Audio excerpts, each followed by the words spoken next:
keep raising our important for them? I think it's still on the high side, but because India has a very high consumer price inflation. So I think the central bank government of Russia is an extremely capable central bank government. It's being conservative with good reason, but I think he will cut rates if he sees that inflation remains low.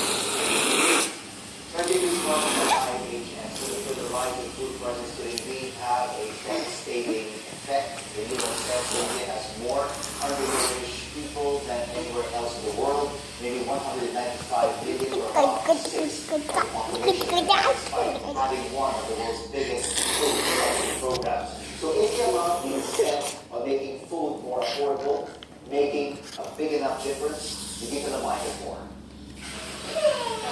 Circular aspiration is nearly 2 years Wow, man baby, oh. He should weigh at least 9 pounds. Wow, But the scales show he's much lighter than that. All of these children live in a slum in Mumbai.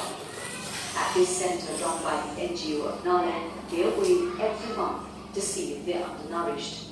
And the records show that many of them are. In Mumbai, which is the commercial hub of this country, it's almost hard to imagine